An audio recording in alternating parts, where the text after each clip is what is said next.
안녕하세요. 자, 이번 시간에는 우리가 지금까지 쭉 1년 동안에 진행했던 이론 수업을 최종적으로 마무리하는 단계입니다. 따라서 이번 시간 자체가 어떤 새로운 내용을 알기보다는 지금까지 배웠던 부분을 현장에서 출제될 수 있는 기본적인 지문들을 다시 확인하는, 종합적으로 확인하는 마지막 정리 시간으로 활용들 하시고, 따라서 지금 정리 자료가 나갔을 겁니다. 그 정리 자료에는 여러분들이 핵심 포인트로서 반드시 찾아야 되는 그 내용들이 음영 처리로 나갔습니다. 그래서 여러분들 앞으로 문제집에서 확인할 때는 그 음영 처리 부분이 OX인지 여부가 아마 물을 겁니다. 그래서 그 부분을 집중적으로 연습하는 식으로 진행을 하시면 돼요. 자, 그럼 일단 하루 만에 이론 전 과정을 정리를 해야 되기 때문에 시간이 없습니다. 바로 진행을 합니다. 먼저 민법 총칙으로 갑니다. 제1절 민법의 법원. 자, 1조의 법원에서는 출제가 된다면 법률의 의미와 간섭법에 관한 논점이 출제가 될 겁니다. 그런데 1조에서 법률은 성문법을 말하죠. 따라서 성문법이 아닌 그 두 가지, 간섭법, 조리가 있다 그죠. 따라서 이 두 가지를 빼놓고는 어떠한 제목이 붙던 거죠. 법률이란 명칭이 붙던 규칙, 명령이란 명칭이 붙던 다 1조의 민사적 내용을 담고 있다면 1조의 법원에 포함이 된다. 결론이 1조의 법원이 된다. 이 같은 결론만이 타당하죠. 그죠? 따라서 1조의 법률에 해당되지 않는다. 그런 의미의 결론은 무조건 틀립니다. 따라서 둘째 줄, 민사적 내용의 성문민법은 모두 1조의 법률에 포함이 된다.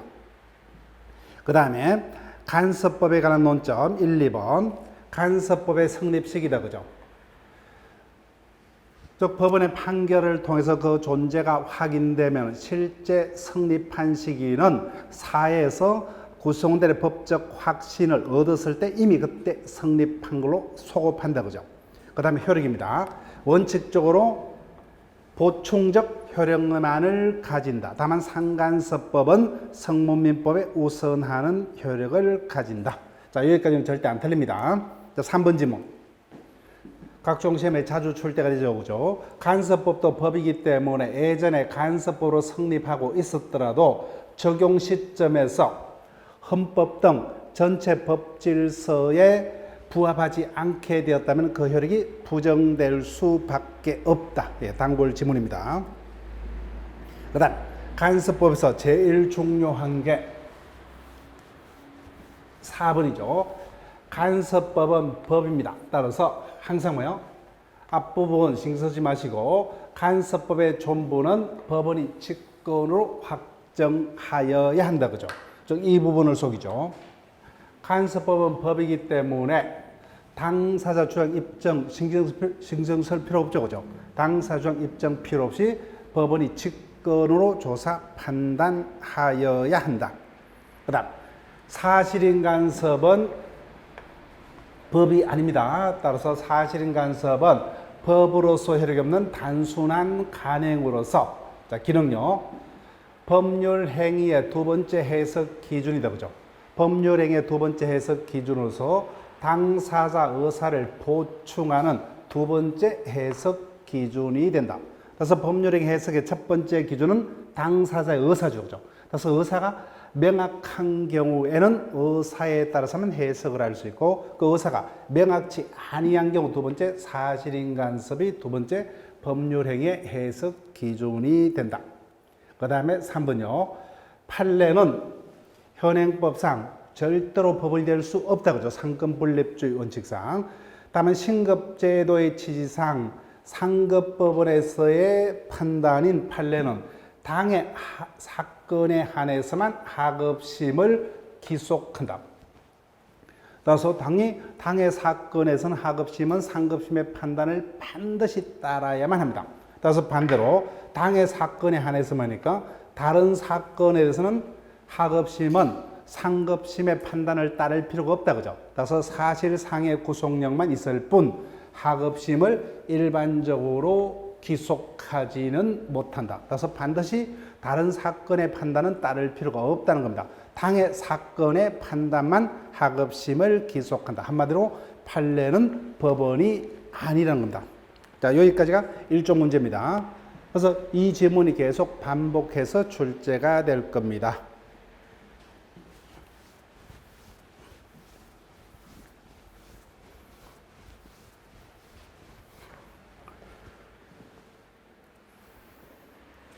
자, 제2절 민법상의 권리와 의무 파트에서 민법이죠. 신의적 파트는 반드시 한 문제가 뜹니다. 자, 권리의 종류는 우리가 시간 관계상 보충 자료에서는 실지를 안 했습니다. 그래서 권리의 종류는 여러분들이 형성권을 위주로 제가 강조했던 부분을 문제집을 통해서 확인을 하시면 되고 신의적 위주로 정리를 합니다. 자, 1, 2번 묶으시고 1, 2번은 신의성실 권리 남용 금지에 관한 민법이죠. 임의법규가 아니라 강행법규라는 내용을 담고 있다 그죠. 그래서 가장 많이 출제됐던 지문입니다. 1번. 그래서 강행법규이기 때문에 당사자 권리 행사 또는 의무의 이행이 신의적 위반 내지 권리 남용 금지 원칙의 위반 여부는 당사 조항 없더라도 법원이 직권으로 판단할 수 있다 그죠. 1번 가장 많이 출제가 됐습니다. 직권으로 판단할 수 있다. 그래서 동그라미 2번 강행법규이므로 당사자 합의로 그 적용을 배제하지 못한다. 따라서 강행법규에 관한 규정이 신의적 파트에서는 가장 많이 지문화가 되었습니다. 자, 그 다음에 3번요. 적용 범위입니다.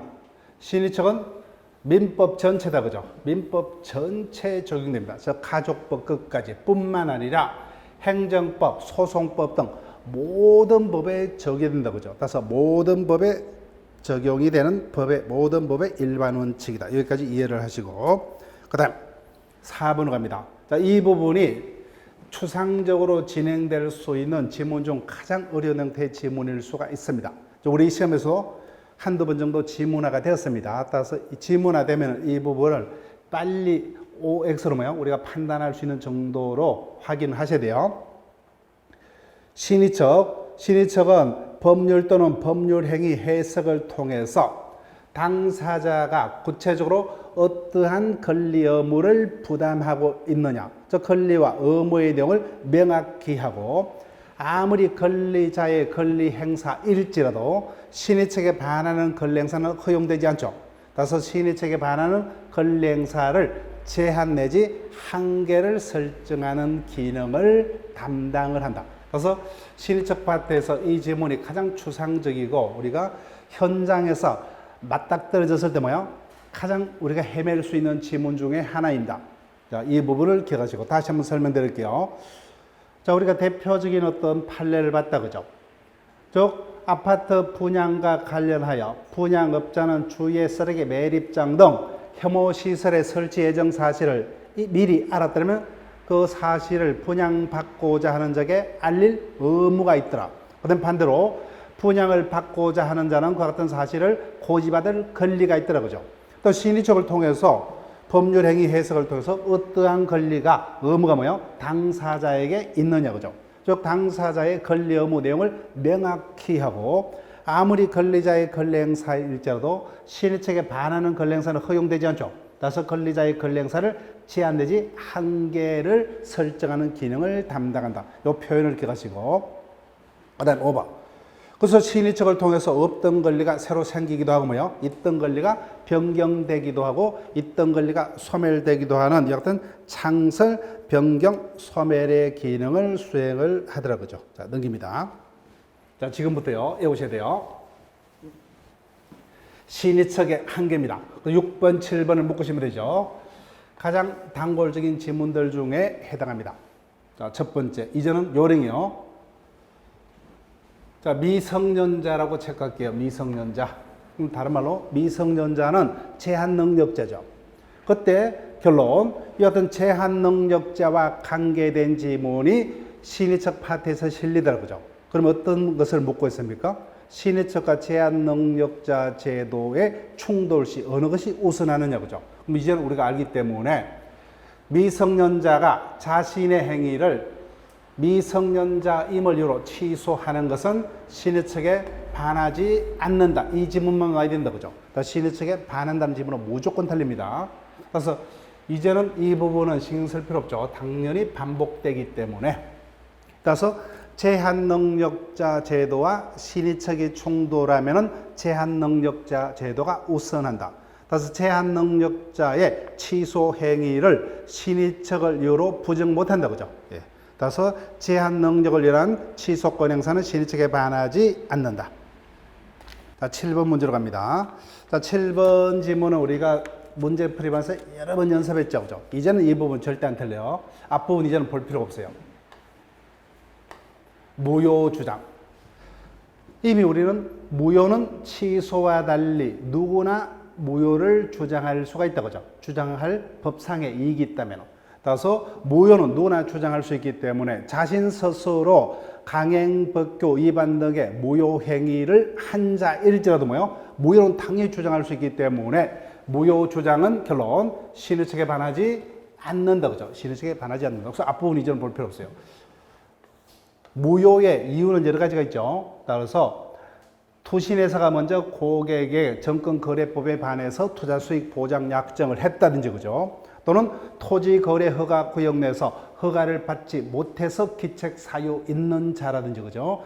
피상속인의 생존 시에 상속권을 포기한 바 있더라도 그 같은 모든 행위는 강행법규에 반해서 무효이기 때문에 그와 같은 행위를 한 자가 자신의 행위가 무효임을 주장하더라도 신의책에 반하지 않는다. 그죠? 이제는 앞부분에 무효 행위에 해당한 사유는 외울 필요 있어요? 없다. 그죠? 그래서 결론 무효 주장, 이 지문만 찾으면 무효 주장하는 행위는 신의책에 반할 수 없다. 이 지문만이 옳은 지문이 됩니다.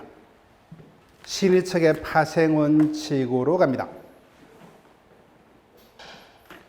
자, 신의책으로부터는 다시 세 가지의 원칙이 파생되어서 나옵니다. 자, 그 중에서 사정 변경의 원칙이 가장 중요하다. 그죠?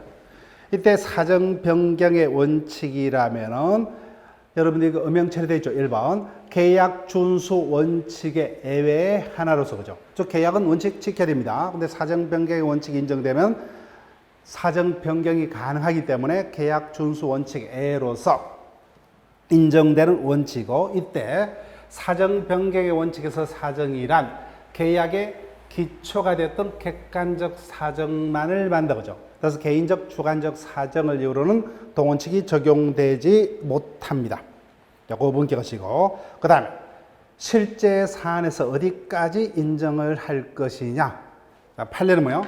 아직까지 실제 사안에서 사정 변경을 위한 해제권은 한 번도 인정한 적이 없죠. 그죠? 그럼 이 부분은 읽어볼 필요도 없다 했습니다. 그래서 어떤 사안을 두고 사정 변경을 이유로 해제할 수 있다는 지문이 있는 순간 바로 틀리죠. 그죠? 그렇지만 해지권은 인정을 합니다. 근데 문제는 해지권은 어디까지 인정을 할 것이냐 볼게요. 3번. 키포인트가 되는 단어를 확인하셔야 돼요. 자, 여기서는 반드시 우리가 확인할 게 요거다. 그죠? 계속적 거래 관계란 회사의 불확정 채무입니다. 즉, 이사의 지위에 있었기 때문에 어쩔 수 없이 회사의 요구로 은행과 회사 간의 계속적 거래 관계로 인한 불확정 채무에서 연대 보정을 한 이사는 이사로부터 뭐예요? 퇴사한 이후에는 그 연대 보정 계약을 사정 변경을 이유로 해지할 수 있다. 그죠? 이때는 해지할 수 있다. 그렇지만 키포인트가 요거다. 그죠? 채무액과 변제기가 특정되어 있는 확정 채무입니다. 다른 말로 뭐예요? 특정 채무라고 적기도 한다. 그죠?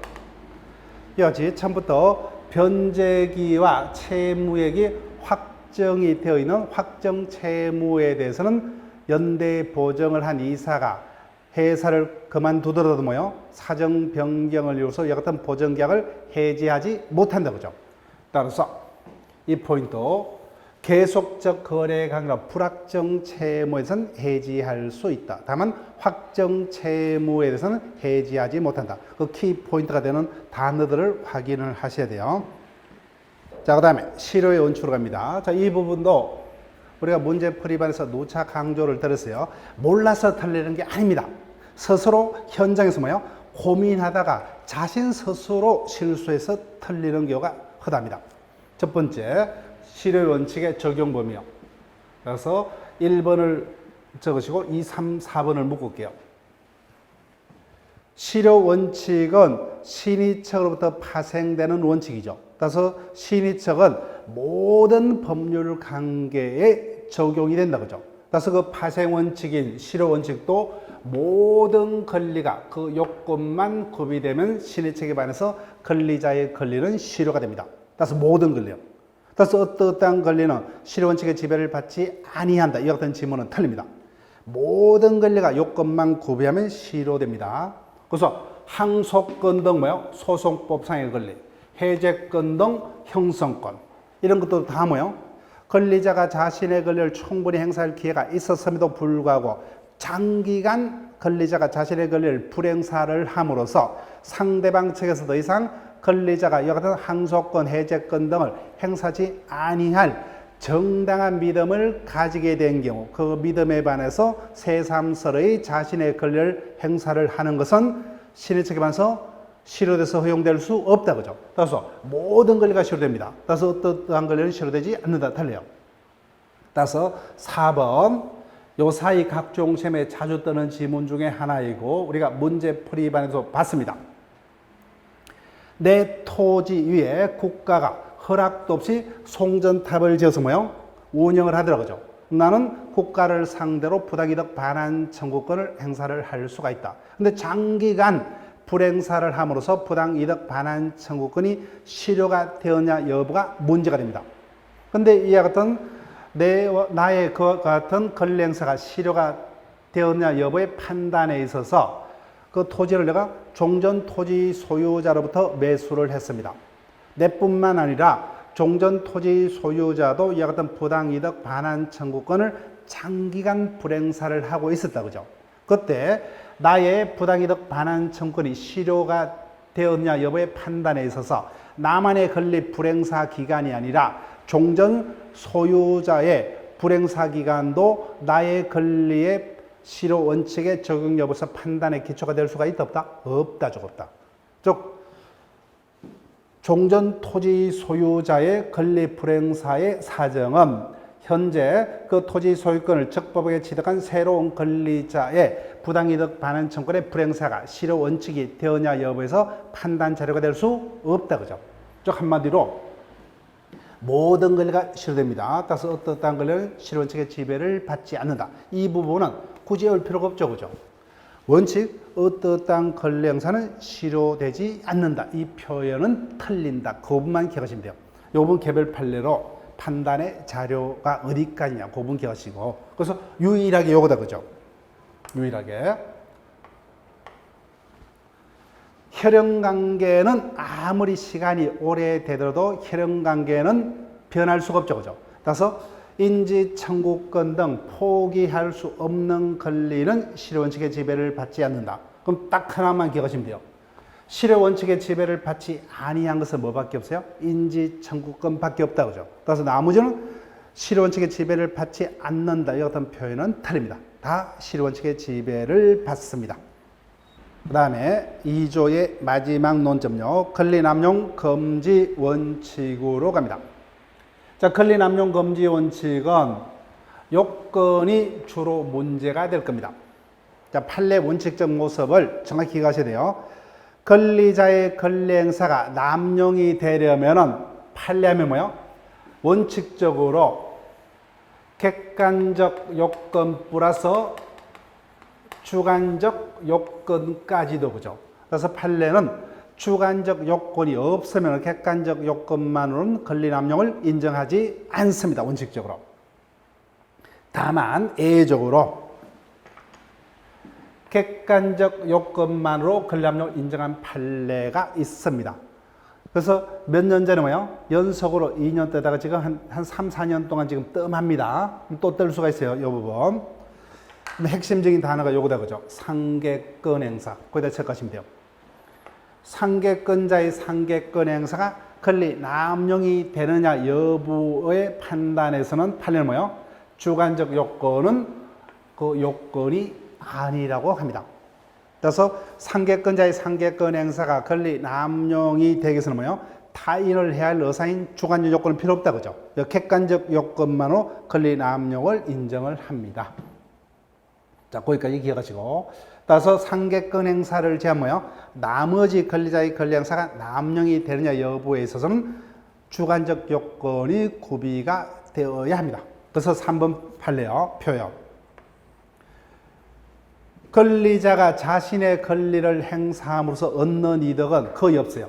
근데 반대로 그로 인해서 상대방에게 생기는 손해는 엄청나게 크다 그죠? 근데 이와 같은 사정만으로 여기다가 체크를 하시고 사정만으로 동그라미 하시면 된다 그죠? 따라서 이와 같은 사정만으로는 권리자의 권리 행사가 남용이 될 수 없다. 왜요? 주관적 요건이 없기 때문에 그죠? 따라서 이와 같은 객관적인 사정만으로는 권리 남용은 성립하지 않는다 그죠? 원칙적으로. 따라서 주관적 요건까지 구비가 되어야 합니다. 자, 그 다음에 개별 판례들요. 4번 중요 표시를 하시고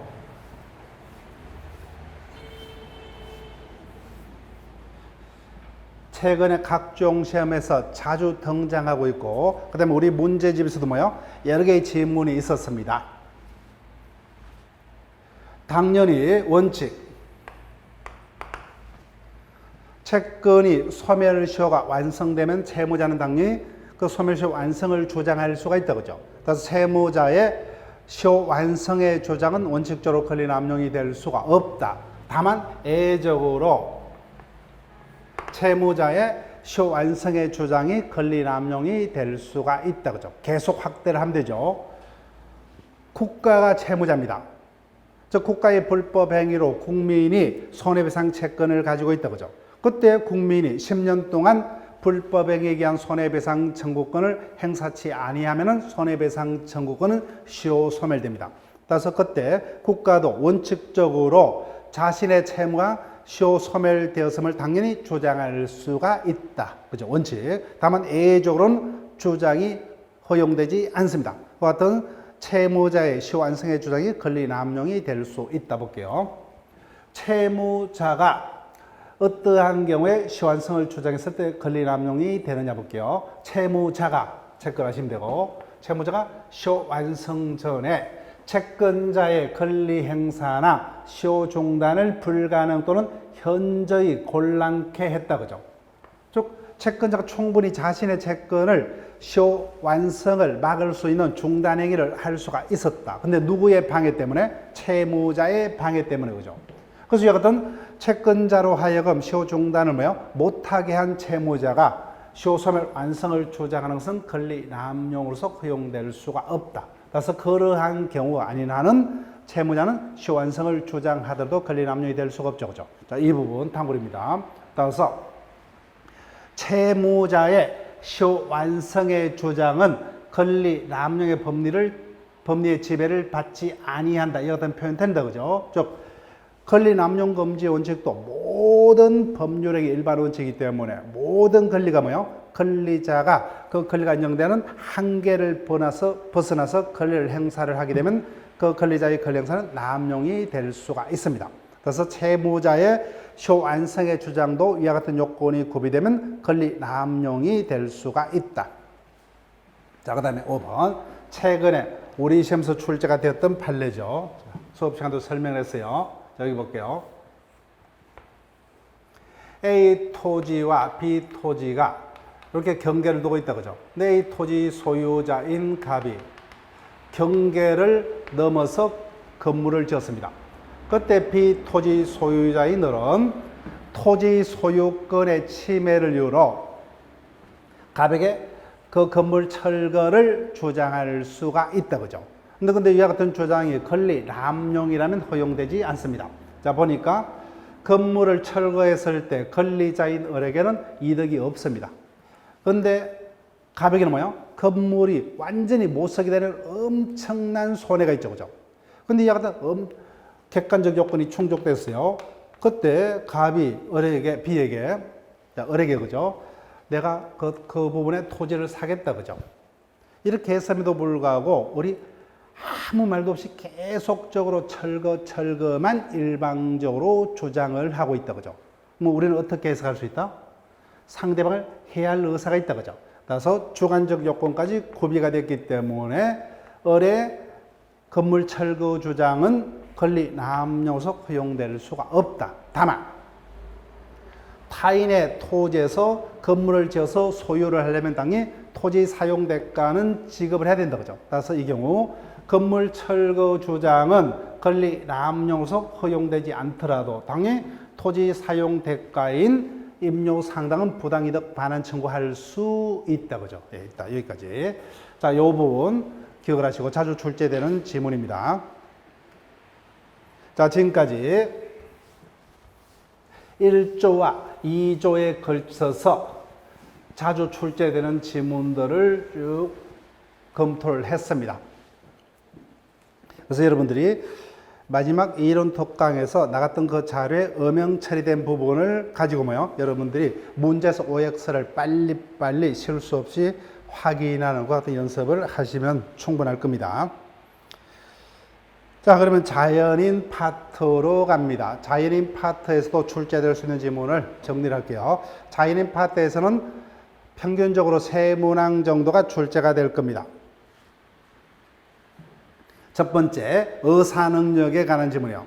자, 능력에 관해서 질문하던데면 의사능력을 가지고 물을 거예요. 그럼 첫 번째, 우리가 반드시 기억해야 될 지문 중에 하나가 의사능력의 판단의 기준이다. 그죠? 행위자에게 의사능력이 있다, 없다는 어떻게 판단합니까? 구체적인 법률 행위와 관련해서 개별적으로 판단을 한다. 이 단어 기억을 하셔야 된다. 그죠? 자, 어떤 의미냐? 하고자 하는 행위가 문방구에서 학용품 하나 사는 거다. 그죠? 근데 그 정도 행위는 초등학생이라든지 유치원생도 충분히 판단해서 물건을 선택해서 구매할 수 있죠. 그럼 그 정도의 행위는 그 정도의 능력으로 충분하다는 겁니다. 근데 지금 하고자 하는 법률행위가 강남에 있는 1,000억 상당의 빌딩을 매도코자 합니다. 근데 이와 같은 행위를 하려면 그 정도의 능력으로는 부족하죠. 그죠? 엄청난 사회 경험과 법적 지식까지 있어야만 제대로 된 판단을 할 수가 있다. 따라서 의사 능력이 어느 정도의 능력을 요하냐 여부는 개개 법률 행위마다 개별적으로 판단을 해야 된다. 그죠? 일률적으로 미리 그 판단의 기준을 정할 수는 없다. 그래서 규정을 둘 수가 없어요, 민법에. 그래서 이 부분이 최근에 각종 시험에서 지문화됐던 지문이에요. 따라서 어떠한 법률 행위를 이해를 하려면 어떤 일상적인 의미만을 위해서는 알기 어려운 어떤 법적 의미 등까지 있는 행위의 경우 그 행위자에게 의사능력이 있다고 하기 위해서는 일상적인 의미만으로는 부족하다. 그죠? 그래서 법적인 의미까지도 이해할 수 있는 자에게만 의사능력이 있다고 판단할 수밖에 없다. 그죠? 이 지문을 기억을 부탁드립니다. 자, 그 다음 태아의 권리 능력으로 갑니다. 즉 현행법상 권리 주체는 자연인과 법인 2명밖에 없죠. 따라서 태아는 원칙적으로 권리 능력이 없습니다. 다만 우리 법은 태아 보호를 위해서 몇 가지 중요한 몇 가지 경우에 한해서만 그죠? 개별적으로 태아를 보호를 합니다. 따라서 자료 1번 5가지 적어놨죠. 그죠? 따라서 판례에 의하면은 불법 행위에 기한 손해배상 청구권, 재산상속권, 대섭상속권, 유류분권, 유정 이와 같은 5가지 경우를 제하고는 태아는 어떠한 경우에도 권리를 가질 수가 없다. 그죠? 그래서 판례 정려죠. 그죠? 태아는 정려받을 능력이 없죠. 그래서 법정 대리인이 태아를 대신해서 정려 해결을 할 수도 없다. 그죠? 태아는 정려받을 권리 능력이 없기 때문에. 자, 그러면 판례와 학설의 견해를 다시 확인합니다. 그래서 현행법상 태아는 5가지 경우에 한해서만 예외적으로 보호가 됩니다. 그때 법조문상으로 대하는 그 5가지 경우는 이미 출생한 것으로 본다. 이렇게 규정을 두고 있습니다. 이를 어떻게 해석할 것이냐? 판례는 뭐예요? 그 5가지 경우에 들어도 그죠? 태아인 동안에는 거기다 적하시면 되죠. 불법 행위에 기한 손해배상 청구권, 재산상속권, 대섭상속권, 유류분권, 유정 등의 경우에 있어서도 그죠? 태아인 동안에는 현실적으로 권리를 취득하지 못하고 실제 뭐요? 살아서 출생을 하게 되면 그 출생 시기를 뭐요? 그 문제된 시점까지 소급해서 그때부터 뭐요? 이미 태어난 것으로 간주하는 이와 같은 판례 입장을 정지 조건설. 그래서 아무리 5가지 경우를 줘도 태아인 동안에는 스스로 자신의 권리를 행사를 못하기 때문에 태아에게는 불리한 견해다. 그죠? 불리한 견해입니다. 그런데로 반대로 학설인 해제 조건설은 보호가 되는 개별적인 5가지 경우의 경우는 뭐예요? 태아인 상태로도 아직까지 태어나지도 않았죠. 근데 엄마 뱃속에 있는 상태로도 불법에 의한 손해배상 청구권 등을 뭐예요? 이미 태아인 상태로도 행사를 할 수가 있다. 근데 스스로 행사 못하니까 누가요? 법정 대리인인 뭐가 대신 행사를 해야 되겠죠. 다만 나중에 태어났을 때 보니까 뭐요? 사산인 경우는 처음부터 소급해서 없던 것으로 된다는 견해를 해제 조건설 학설의 다수설입니다. 그래서 태아인 동안에도 스스로 권리를 행사할 수 있기 때문에 태아에게 유리한 견해가 됩니다. 자, 그럼 중요한 것은 이론적인 접근 방법만 다를 뿐 학설과 판례 공통점이 체크되어 있죠. 사사입니다. 최소한 태아가 살아서 출생을 해야 됩니다. 따라서 어느 견해든 태아가 사산이다. 그죠? 태아는 애초부터 일체 권리를 가질 수 없다. 따라서 태아가 가해자의 교통사고로 전부 다 태아가 사산이라면은 태아에게는 손해배상 청구권이 발생한 바도 없죠. 이건 태아에게 생긴 바도 없는 손해배상 청구권을 부모가 상속한다는 일은 더욱더 있을 수 없다. 그죠? 따라서 살아서 출생을 해야 된다. 자, 그 다음에 차이점. 판례는 태아인 상태로는 권리를 행사 못하기 때문에 태아를 위한 법정 대리인이 필요 없습니다. 그런데 학설은 태아인 상태로도 권리를 행사를 할 수 있으므로 태아를 대신할 법정 대리인 제도가 긍정이 됩니다. 자, 그럼 개별 판례를 검토합니다. 3번, 4번요. 차이점. 3번이 뭡니까? 태아가 사망입니다. 태아가 교통사고로 뭐요? 이미 엄마하고 동시에 같이 사망했습니다. 그럼 태아는 뭐요? 가해자에게 손해배상 청구권을 취득한 바도 없다. 그죠? 취득한 바도 없기 때문에 태아에게 생긴 손해배상 청구권을 아버지가 상속받는다는 지문은 성립할 수가 없습니다. 근데 4번요. 태아가 조산이죠. 태어났죠. 그죠? 근데 너무 일찍 태어났기 때문에 며칠 못 살고 사망을 해버렸다. 그렇지만 이미 태어났기 때문에 태아에게 손해배상 청구권이 이미 발생했고 태아가 자신에게 생긴 손해배상 청구권을 행사치 못하고 사망했으므로 태아에게 생겼던 손해배상 청구는 아버지가 상속받겠죠. 그죠? 상속을 받습니다. 그 양자의 차이점. 살아서 출생을 했느냐, 처음부터 죽어서 출생했냐에 따라서 전혀 다른 결과가 됩니다. 그래서 이 부분은 우리가 문제풀이에서 틀리지만 않으면 돼요. 혼동만 일으키지 않으면. 자, 지금부터 자연인 파트에서 가장 중요한 행위 능력 파트를 쭉 확인을 합니다. 자, 이 파트에서는 무조건 뜹니다. 최소 한 문제 이상 거죠. 일반적으로 한 2문제까지가 출제가 될 건데 행위 능력은 미성년자의 행위 능력을 위주로 쭉 진행이 될 거예요. 사례가 뜬다면은 상대방 보호에 관한 문제하고 섞어서 종합적인 지문 형태로 뜰 겁니다. 자, 볼게요. 먼저 미성년자. 자, 미성년자는 원칙. 미성년자가 스스로 매매 등의 법률 행위를 함에 있어서는 법정 대리인의 동의를 얻어서 하여야 한다. 이때 동의를 받지 않고 한 행위는 미성년자 본인 또는 법정 대리인이 취소할 수 있다고 죠. 여기까지 절대 안 틀려요. 자, 지금부터입니다. 다만 미성년자일지라도 의사 능력만 있다면 일정한 행위는 단독으로 유효하게 법률 행위를 할 수 있다. 첫 번째가 단순히 권리만을 얻거나 의무만을 면한 행위는 단독으로 유효하게 할 수가 있습니다. 자, 이 부분이 그 얘가 제일 많이 출제되죠. 따라서 할 수 있는 행위와 할 수 없는 행위를 구분하셔가지고 정확히 기억하셔야 돼요. 여기까지 그죠? 정려를 받을 때 부담 없는 정려를 받는 행위. 미성년자가 채무자입니다. 근데 채권자로부터 아무런 조건 없이 채무 면제를 받는 행위 등은 단독으로 유효하게 할 수가 있다. 그러나 아무리 유리하더라도 권리뿐만 아니라 의무도 생기는 경우는 단독으로 유효하게 하지 못하죠. 따라서 부담 정려를 받을 때 뭐요? 부담 있는 거죠. 다른 말로 부담부 정려다. 그죠? 부담부 정려.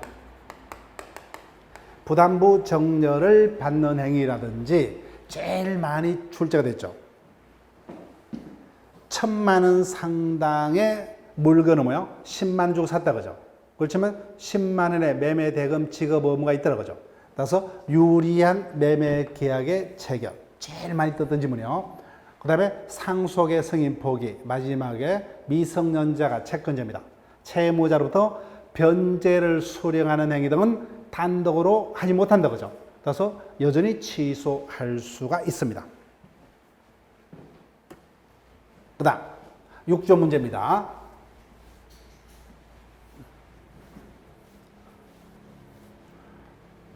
처분이 허락된 재산의 처분행위.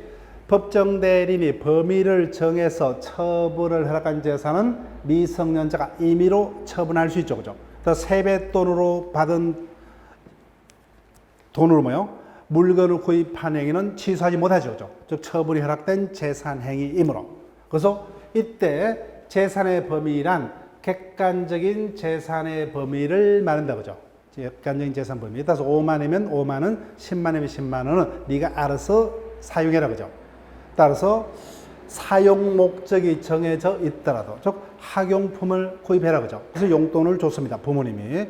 그렇지만 학용품을 사쓰지 않고 유형비로 사용하더라도 취소하지 못한다. 그죠? 즉 재산의 범위란 객관적 재산의 범위만을 말합니다. 그래서 개별 판례, 여기다. 그죠? 이때 처분의 허락은 묵시적 처분 허락도 가능하죠. 허락의 방식은 제한 없다. 그죠?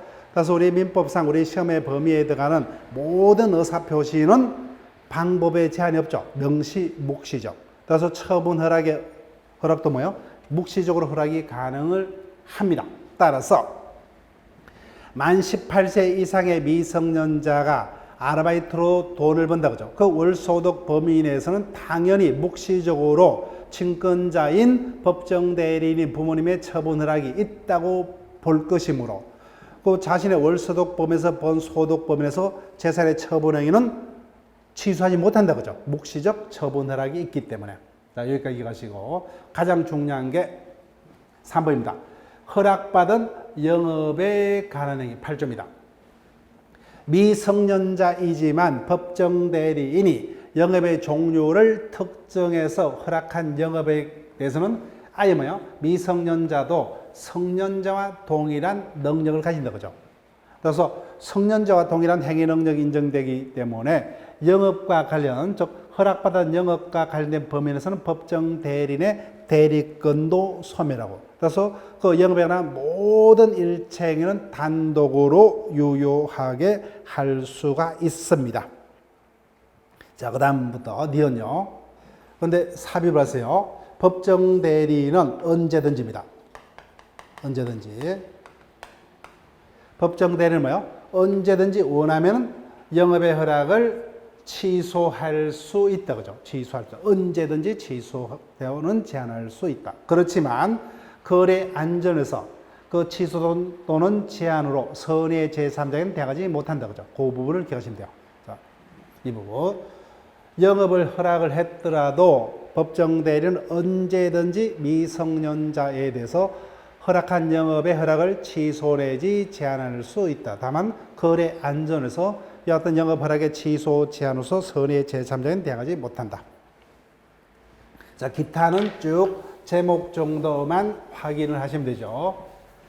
미성년자일지라도 타인의 대리우선 대리행위는 유의하게 할 수 있다. 따라서 대리파트에서 단골 지문 중에 하나다. 그죠? 따라서 대리인의 행위를 제한 능력을 이룬 취소하지 못한다. 그 다음에 만 17세 이상의 자도 유언은 단독으로 유하게 할 수 있다. 그 다음에 무한책임 사원지혜산행위, 그 다음에 근로계약과 임금의 청구, 그 다음에 동의받지 않고 한 행위의 취소행위, 혼인한 미성년자는 성년자로 간주가 되죠. 그래서 이 자들은 유효하게 권리 의무 활동을 할 수가 있습니다. 자, 그러면 지금까지 제한 능력자 중 미성년자의 행위 능력 파트까지 우리가 확인을 했습니다. 그래서 민법 총칙은 이와 같은 속도로 쭉 진행을 할 거예요. 그래서 좀 여유가 있다면 물권법, 채권법은 조금 더 여유를 가지고 설명을 꼼꼼히 하면서 진행하는 식으로 우리가 1년 동안 배웠던 이론 과정을 쭉 정리를 합니다. 자, 다시 한번요. 이번 이론 총정리 특강은 새로운 것을 알기보다는 우리가 기존에 알고 있는 내용들을 시험 장소에서 반드시 우리가 확인해야 될 기본적인 포인트를 다시 잡고 있습니다. 그래서 반드시 여러분들이 확인하셔야 될 내용들을 특히 OX의 판단 자료가 되는 내용들을 다 음영 처리로 그 부분을 쭉 강조를 했기 때문에 항상 우리가 OX다, 그죠? 다음 중 설명으로 틀린 것은 또는 옳은 것은. 그럼 답은 거기서 판단이 된다. 그래서 그 부분을 위주로 여러분들이 정확하게 그 기억을 현장까지 가져갈 수 있도록 계속 연습을 부탁을 드릴게요. 그럼 쉬었다가 나머지 제한 능력자인 피성년자 이후로부터 또 똑같은 요령으로 진행을 합니다.